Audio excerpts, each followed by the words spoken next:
Okay, folks, let's take the ideas we've been talking about, solving equations, basic equations with trig functions, and look at what happens when we start to complicate our lives just a little bit. And what you're going to see is that the strategies that we use is we try to rearrange the problem so it looks like one of those basic trig functions. That's the basic idea. So let's go ahead and do it. Here, this is example 20.11. Solve for x, and we want all the possible values of x. There's three examples here. Each one is going to take a little bit of time, but we'll move through them a little bit faster than we went through the previous ones. Yeah, we'll see what comes up along the way. So, part A, 2 sine x minus 1 equals 0.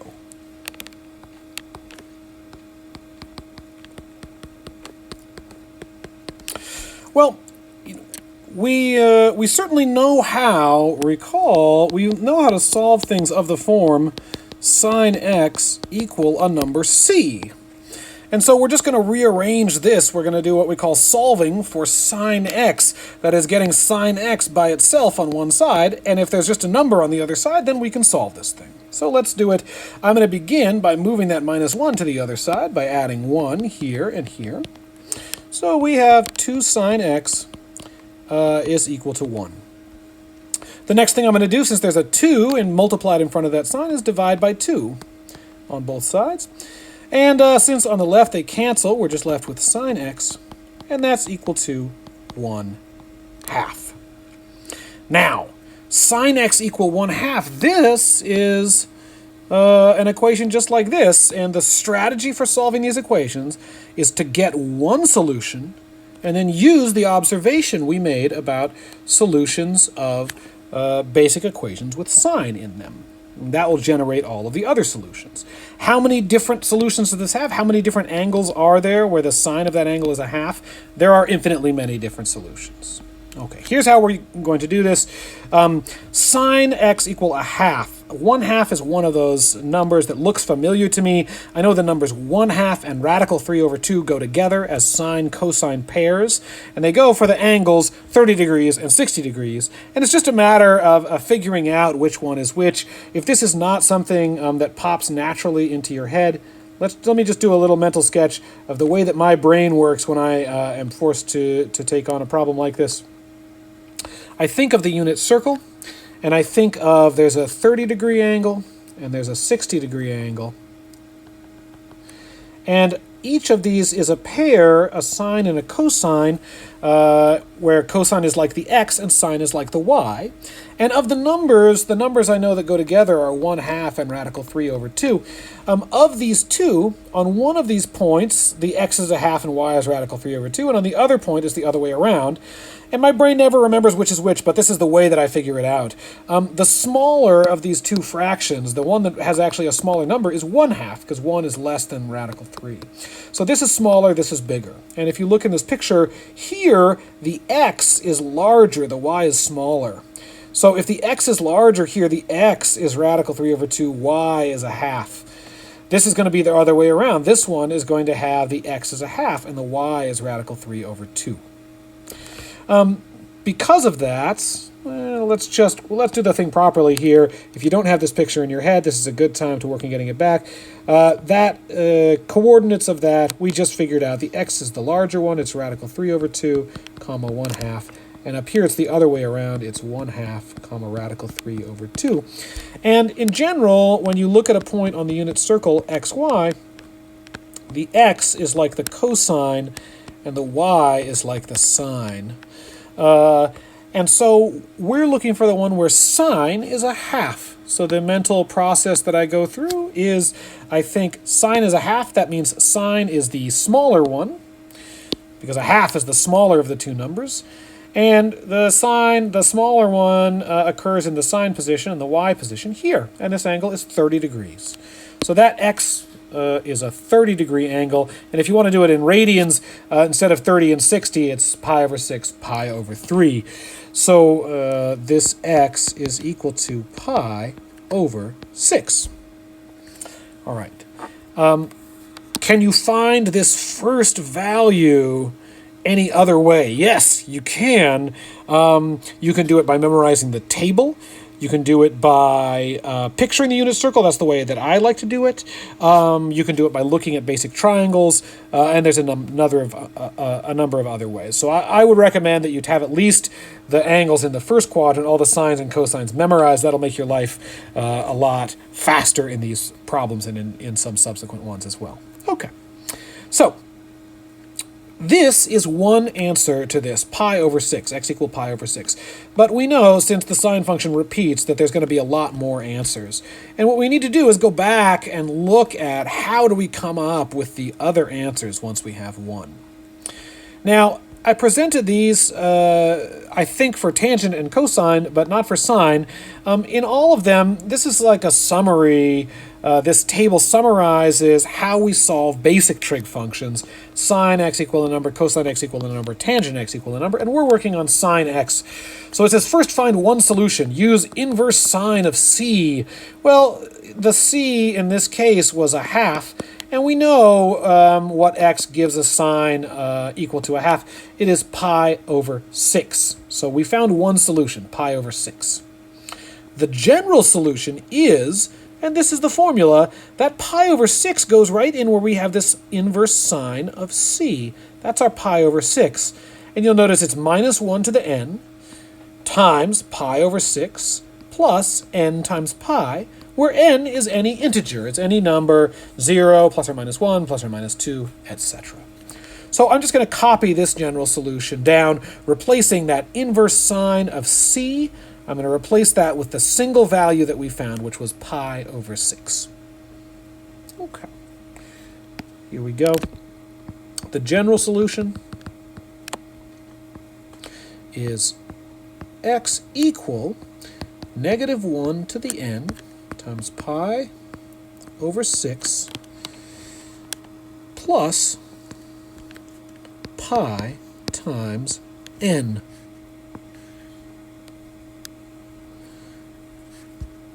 Where n is equal to 0, plus or minus 1, plus or minus 2, plus or minus 3, dot, dot, dot. So, on an exam, if this said solve for x, this is what I would be looking for, this solution, and I would include this note as well so I know what you mean by n. If on the exam instead I asked, give me 5 different solutions, well, one solution is pi over 6, and you can find other ones by just plugging different numbers n into this formula. Each number you plug in, as long as it is an integer, a positive or negative whole number, any n that you choose and plug in here will give you a different solution. So I would just choose different numbers. I would choose maybe like n equal 1, and then n equal 2, n equal 3, n equal 4, n equal 5, and each one I would plug in and simplify this. When you plug in n, the n goes in 2 places there and there. And then you have to simplify that, get a common denominator, and so on. And what does that do? It would give you, each n would give you a different solution. So if I asked for 5 solutions, plugging in 5 different numbers for n would give you 5 different solutions. That's it. This is the most general solution. This guy in the box is what I would call the solution to this problem. That's part A. Okay, I recommend you take a look at parts B and C, see if you can come up with solutions, pause the video for now, and then come back and we'll work through them together. Here we go. Okay, let's take a look at B. So, oops, I'm not sure that caught. Okay, let's see. Cool. So, part B, secant x is negative radical 2. For this one, well, what we're going to do first is we're going to try to rearrange it into one of the forms that we know. And the forms that we know are sine x equal a number, cosine x equal a number, and tangent x equal a number. And this is a little bit annoying because we don't have, as our trig function, sine, cosine, or tangent. This is where remembering the basic facts about trig functions are going to help you. And in particular, what we are going to do is use the trig function that says secant x is just the same as 1 over cosine x. I'm going to take this. This is simply always true. It's called a trig identity, and it means that if you're ever working in a problem and you have a secant, you can always replace it with a fraction, 1 over cosine of that same angle that was inside, and it will be an equivalent expression. So I am just going to replace in our equation secant x with 1 over cosine x. So what do we have? 1 over cosine x is equal to negative radical 2. Now, what's nice about this is that we now have an equation that has one of the trig functions that we've been working with in it. It has cosine in it. But we don't have cosine by itself on one side and then equal to a number. So we need to rearrange this, and the thing that's tricky is that that cosine is buried in the bottom of a fraction. Now there's lots of ways of untangling a fraction like this. I'm going to do it in the way that I like best, which is I'm going to multiply both sides of this equation by something. So I'm going to multiply both sides of this equation by cosine x.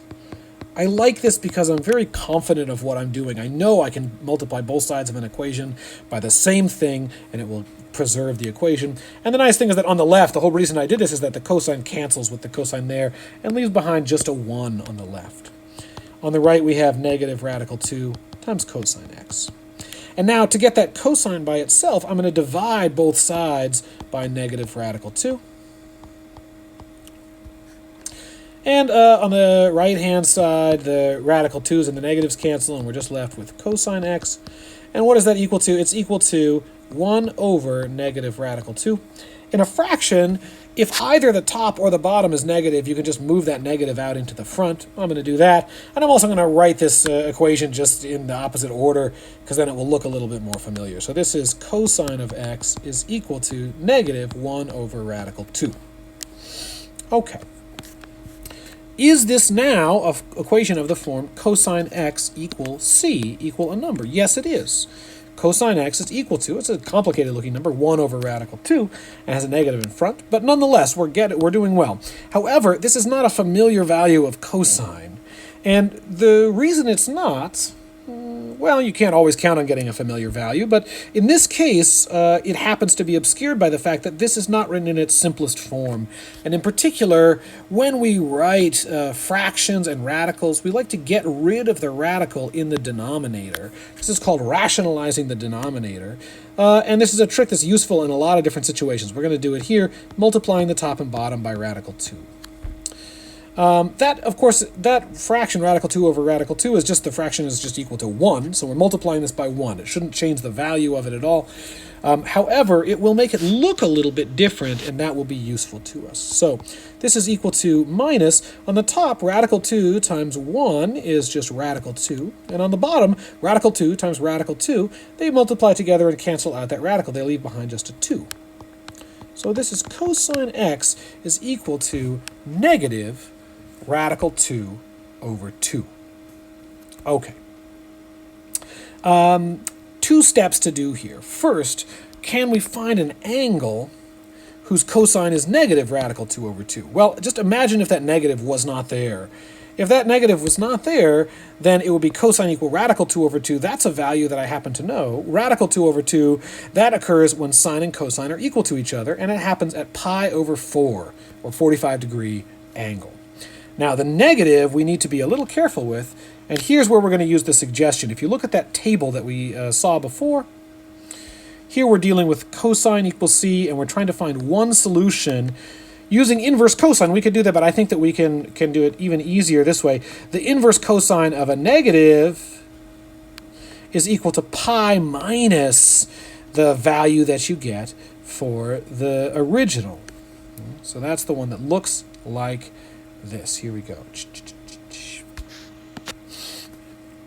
To solve this, we can take inverse cosine of that number c, which is negative radical 2 over 2. That's how we're going to get the answer. And the inverse cosine of that is just equal to pi minus the inverse cosine of the original radical 2 over 2. Now, inverse cosine of radical 2 over 2, this is like asking, what angle do you have to plug into cosine to get an answer of radical 2 over 2? And the answer to that is, it's pi over 4. So this inverse cosine of radical 2 over 2 is pi over 4, and altogether this is going to turn in on the right-hand side to pi minus, and then pi over 4. Pi minus pi over 4, it turns out, if we combine things together, is 3 pi over 4, and that's a single solution to this equation. So the equation that we were after, it's the original one that we looked at was secant of x is negative radical 2. That original equation has one solution, 3 pi over 4. But because the trig functions are periodic, they repeat each other again and again, that's not all the solutions. So to find all the solutions, we need to take that one solution and then think about how we modify it to get the other solutions. And here I direct your attention to the table again. Here we are, we're working in the let me see, this is sine, this is cosine, this is tangent. We're working in the one that's cosine. We have one value, the inverse cosine, that was the one that's 3 pi over 4. And the general solution, it says, is plus or minus that number, plus or minus 3 pi over 4, plus 2 times n times pi, where n is any integer. So, what do we have for our solution? We have that x is equal to plus or minus that 3 pi over 4 plus 2 pi times n, where n is equal to 0, or plus or minus 1, or plus or minus 2, or plus or minus 3, etc. N is any integer, any whole number, positive or negative. I'm just going to circle the entire thing and include that n, values of n in there, just to emphasize that this solution, this formula, is only complete if you really plug in all the different numbers for n. Okay, that's our solution for this one. If someone said, give me an example of one solution, well, 3 pi over 4 is one solution. Didn't mean to erase there.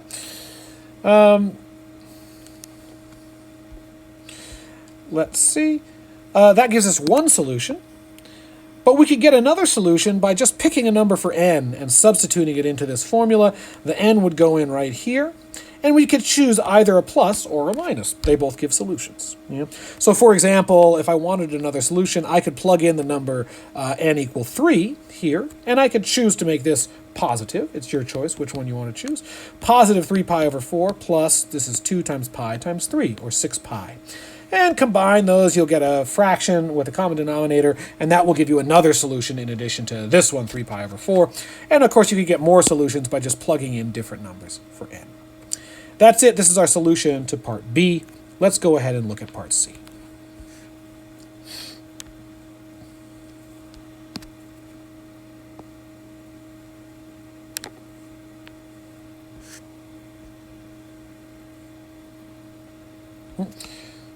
That's looking ahead.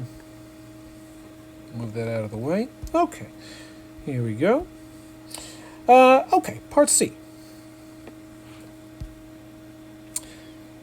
7 times cotangent of x plus 3 is equal to 0. All right. What's annoying about this is that it does not look like either sine x equal a number, cosine x equal a number, or tangent x equal a number. Those are the three kinds of basic trig functions that we know how to solve. And so what we're going to do is rearrange it. And the thing we notice is I see two things I'm going to have to do here. One is get that cotangent by itself. So move the 3 and move the 7. And then also cotangent, we need to change that into other trig functions. And I happen to know that cotangent is 1 over tangent. So we're going to use the fact that cotangent of x is 1 over tangent of x. Okay. So what do we do here? Well, I'm going to first substitute in for cotangent 1 over tangent x. So that's going to be 7 times 1 over tangent x plus 3 equals 0. Now, I want to work towards getting that tangent by itself, so I'm going to subtract 3 on both sides. And then we have 7 times 1 over tangent x equals negative 3. Now I'm going to divide both sides by 7. That will cancel that 7 out. I realize we still have this fraction 1 over tangent to deal with. We'll deal with that in just a sec. So divide both sides by 7. Here they cancel, and we are just left with 1 over tangent of x On the right-hand side, we get negative 3 over 7. And now we would like to rearrange this to get that tangent on the top. Now, there's different strategies to doing this. One strategy, one that I like, is to multiply both sides by tangent x, and then do some division to cancel this off and move it back to the other side. That strategy will work perfectly well.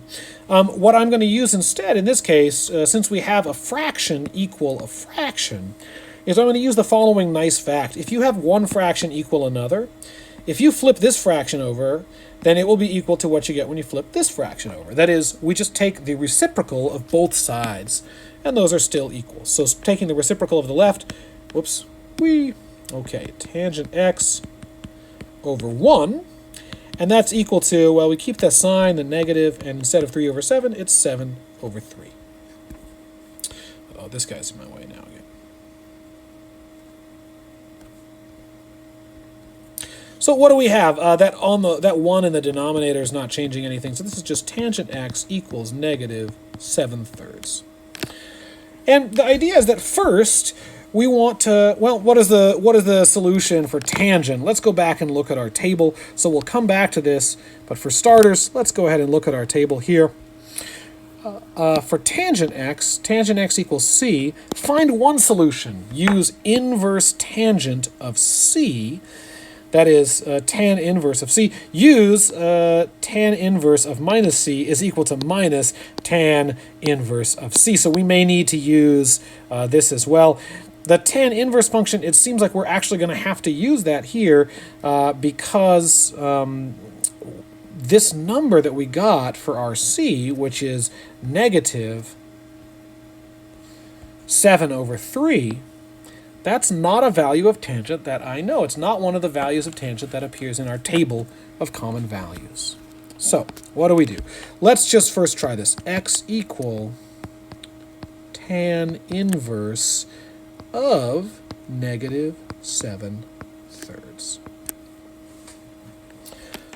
Okay, tan inverse of negative 7/3. Let's just try plugging this into a calculator and see what we get. Let me see. I'm going to work in Desmos, which is really best at graphing, but let's just go ahead and see if we can use it to do the inverse tan. I'm going to write arctangent because that's like inverse tan, but it's less likely to be confused by the computer algebra system. Arctan of, and it was negative 7 over 3. Oops. Now this tells me that the arctangent of negative 7 over 3 is equal to, you can see it in the gray box, negative 1.1659045, etc. I'm going to keep 5 decimal places past the decimal point, so that's going to be negative 0.16590.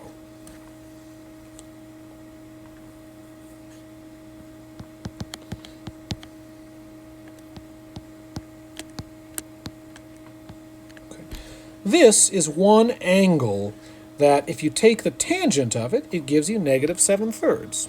So this is one solution that we want. Now, normally we would write this as something times pi if it's given in radians. This is in radians, but you can imagine a value in radians if you took the number pi, replaced it with the decimal 3.1415, etc., and then multiplied it out, and you would just get a pure decimal answer for your x, and that's what we have here. It's like the pi has already been incorporated into this. So x is negative 1.16590. And that's our inverse tangent of c. That's what we found here, and that's our first solution to this. Now, we're going to get more solutions. Where do the more solutions come from? Well, let's go back to our table. The table for tangent says once you have a single solution, then the general solution looks like this. It looks like inverse tangent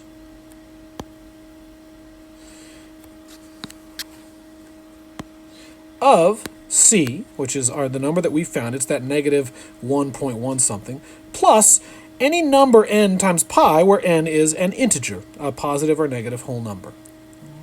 So if you take the number that we got and add pi onto it, or add 2 pi, or 3 pi, or 4 pi, or minus pi, or minus 2 pi, or minus 3 pi, minus 4 pi, any of the results of those will give you another number x, which is a solution to this problem. So, to this equation.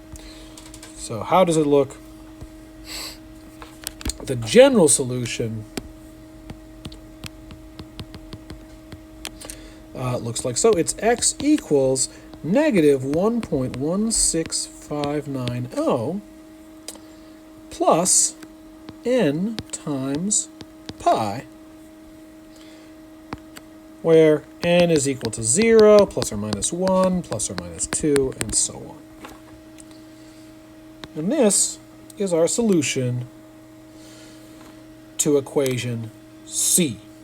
Equation C, just so you remember, that was the one that looked like 7 cotangent x plus 3 equals 0. And we're saying that that equation has infinitely many solutions. One of them is this number, negative 1.16590. And to get the other ones, you just need to add pi some number of times. So add 2 pi or 3 pi or 1 pi or negative 1 pi or negative 2 pi, etc.